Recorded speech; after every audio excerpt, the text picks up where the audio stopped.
for both of these persons.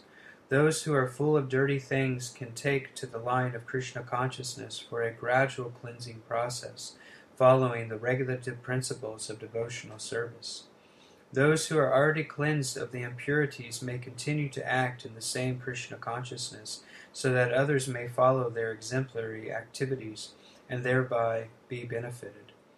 Foolish persons or neophytes in Krishna consciousness often want to retire from activities without having knowledge of Krishna consciousness.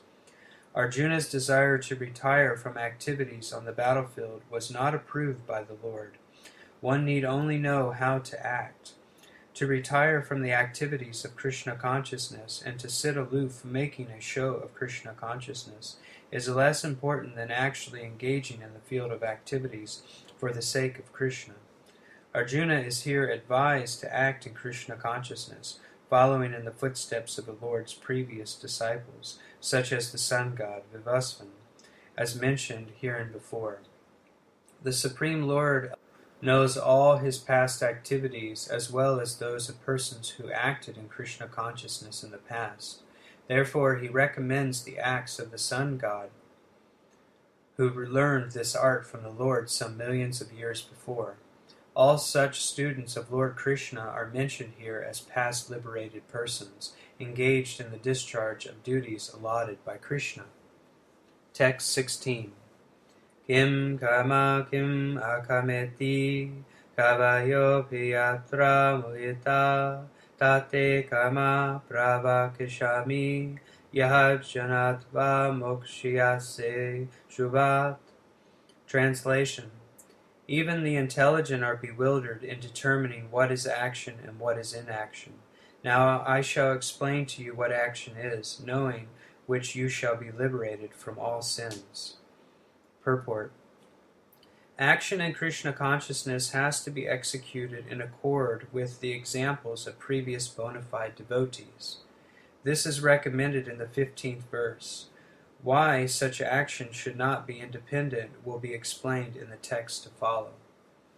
To act in Krishna consciousness, one has to follow the leadership of authorized persons who are in a line of disciplic succession as explained in the beginning of this chapter. The system of Krishna consciousness was first narrated to the sun god. The sun god explained it to his son Manu.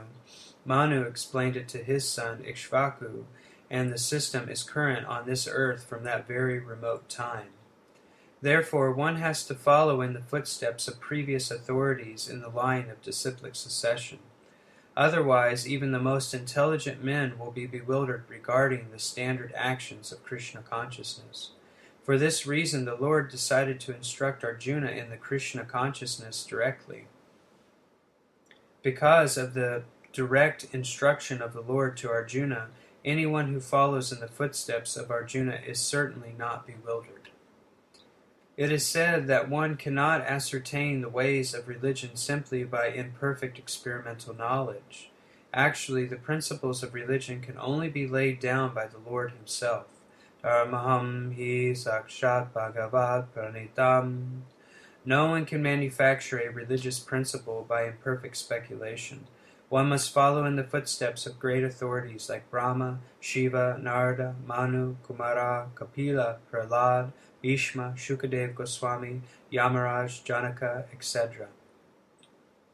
By mental speculation, one cannot ascertain what is religion or self-realization. Therefore, out of causeless mercy to his devotees, the Lord explains directly to Arjuna what action is and what inaction is.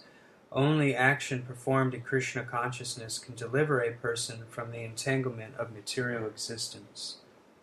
Text 17.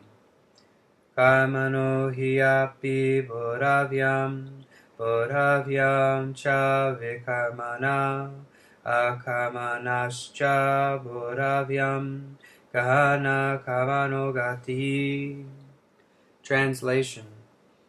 The intricacies of action are very hard to understand. Therefore, one should know properly what action is, what forbidden action is, and what inaction is.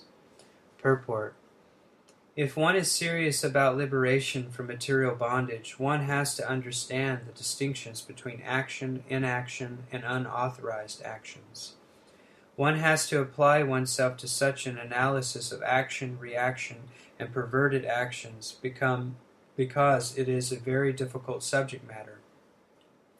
To understand Krishna consciousness and action according to the modes, one has to learn one's relationship with the Supreme, i.e., one who has learned it perfectly knows that every living entity is the eternal Savayatur of the Lord, and that consequently one has to act in Krishna consciousness.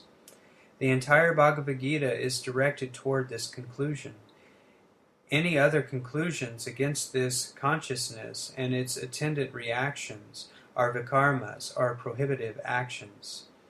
To understand all this, one has to associate with authorities in Krishna consciousness and learn the secret from them. This is as good as learning from the Lord directly. Otherwise, even the most intelligent person will be bewildered. Text 18. Kaman ya karma ya prashyed akamani cha kamaya sa buddhiman manusyeshu sa yukta kritsana kamakrit. Translation. One who sees an action in action and action in inaction is intelligent among men, and he is in the transcendental position, although engaged in all sorts of activities. Purport. A person acting in Krishna consciousness is naturally free from the bonds of karma. His activities are all performed for Krishna, therefore he does not enjoy or suffer any of the effects of work. Consequently, he is intelligent in human society, even though he is engaged in all sorts of activities for Krishna. Akarma means without reaction to work. The impersonalist seizes fruitive activities out of fear, so that the resultant action may not be a stumbling block on the path of self-realization. But the personalist knows rightly his position as the eternal Savayatur of the Supreme Personality of Godhead. Therefore, he engages himself in the activities of Krishna consciousness. Because everything is done for Krishna, he enjoys only transcendental happiness in the discharge of this service. Those who are engaged in this process are known to be without desire for personal sense gratification. The sense of eternal Savayaturship to Krishna makes one immune to all sorts of reactionary elements of work. Text 19. Yasya save samaramba kama sankappa vajita janagni dagda kamanam tam ahu panditam buddha. Translation. One is understood to be in full knowledge whose every act is devoid of desire for sense gratification. He is said by sages to be a worker whose fruitive action is burned up by the fire of perfect knowledge. Purport. Only a person in full knowledge can understand the activities of a person in Krishna consciousness. Because the person in Krishna consciousness is devoid of all kinds of sense gratificatory propensities, it is to be understood that he has burned up the reactions of his work by perfect knowledge of his constitutional position as the eternal Savayatur of the Supreme Personality of Godhead. He is actually learned who has attained to such perfection of knowledge. Development of this knowledge of the eternal Savayaturship of the Lord is compared to fire. Such a fire, once kindled, can burn up all kinds of reactions to work. Text 20. Tiyaktiva kama phala sangam nitya tripto nirasraya kamanya vipravritopi neva kinche karoti sa. Translation. Abandoning all attachment to the results of his activities, ever satisfied and independent, he performs no fruitive action, although engaged in all kinds of undertakings. Purport. This freedom from the bondage of actions is possible only in Krishna consciousness, when one is doing everything for Krishna. A Krishna conscious person acts out of pure love for the Supreme Personality of Godhead, and therefore he has no attraction for the results of the action. He is not even attached to his personal maintenance, for everything is left to Krishna. Nor is he anxious to secure things, nor to protect things already in his possession. He does his duty to his best ability and leaves everything to Krishna. Such an unattached person is always free from the resultant reactions of good and bad. It is as though he were not doing anything. This is the sign of akarma, or actions without fruitive reactions. Any other action, therefore, devoid of Krishna consciousness, is binding upon the worker, and that is the real aspect of akarma, as explained hereinbefore. Text 21. Nirashir yata chitatma tiyakta sava parigraha sharira kevalam kama purvan apnoti kihivisham. Translation. Such a man of understanding acts with mind and intelligence perfectly controlled, gives up all sense of proprietorship over his possessions, and acts only for the bare necessities of life. Thus working, he is not affected by sinful reactions. Purport. A Krishna-conscious person does not expect good or bad results in his activities. His mind and intelligence are fully controlled. He knows that he is part and parcel of the Supreme, and therefore the part played by him as a part and parcel of the whole is not his by choice, but is chosen for him by the Supreme, and is done only through his agency. When the hand moves, it does not move out of its own accord, but by the endeavor of the whole body. A Krishna-conscious person is always dovetailed with the supreme desire, for he has no desire for personal sense gratification. He moves exactly like a part of a machine.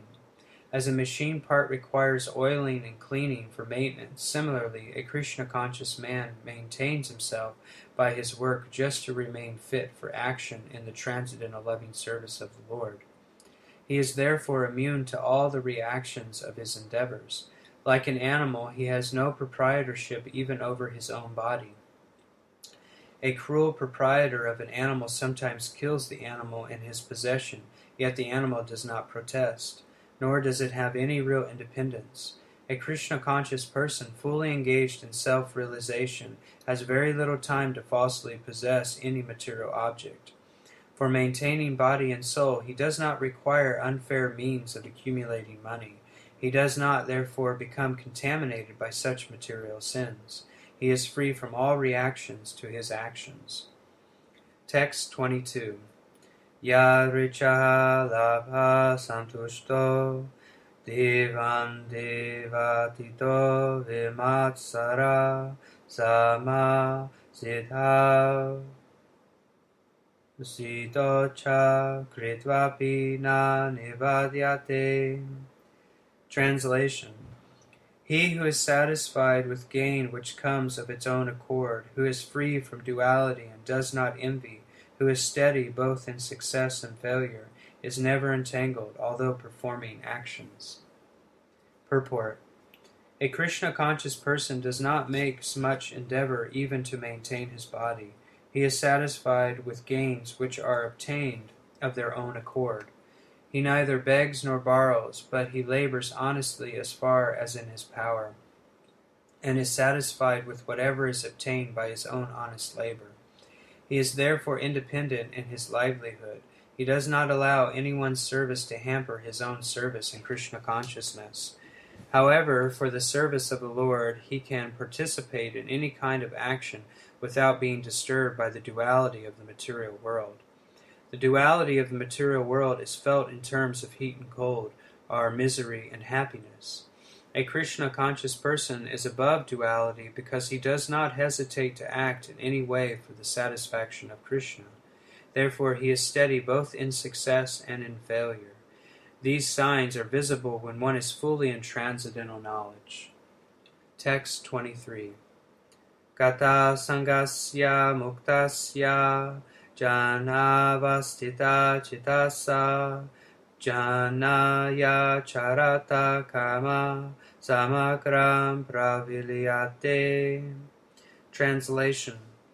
The work of a man who is unattached to the modes of material nature and who is fully situated in transcendental knowledge merges entirely into transcendence. Purport. Becoming fully Krishna conscious, one is free from all dualities and thus is free from the contaminations of the material modes. He can become liberated because he knows his constitutional position in relationship with Krishna, and thus his mind cannot be drawn from Krishna consciousness. Consequently, whatever he does for Krishna, who is the primeval Vishnu. Therefore, all his works are technically sacrifices, because sacrifice involves satisfying the Supreme Person, Krishna. The resultant reactions to all such works certainly merge into transcendence, and one does not suffer material effects. Text 24. Brahma Panam Brahma Havir Brahma Gna Brahma Nahutam Brahmeva Tena Kantavyam Brahma Kama Samadhinam. Translation. A person who is fully absorbed in Krishna consciousness is sure to attain the spiritual kingdom because of his full contribution to spiritual activities, in which the consummation is absolute and that which is offered is of the same spiritual nature. Purport. How activities in Krishna consciousness can lead one ultimately to the spiritual goal is described here. There are various activities in Krishna consciousness, and all of them will be described in the following verses. But for the present, just the principle of Krishna consciousness is described. A conditioned soul entangled in material contamination is sure to act in the material atmosphere, and yet he has to get out of such an environment. The process by which the conditioned soul can get out of the material atmosphere is Krishna consciousness. For example, a patient who is suffering from a disorder of the bowels due to overindulgence in milk products is cured by another milk product, namely curds. The materially absorbed conditioned soul can be cured by Krishna consciousness, as set forth here in the Gita. This process is generally known as yagna, or activities, sacrifices, simply meant for the satisfaction of Vishnu or Krishna.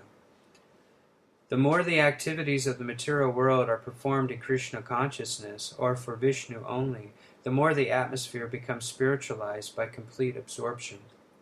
Brahma means spiritual.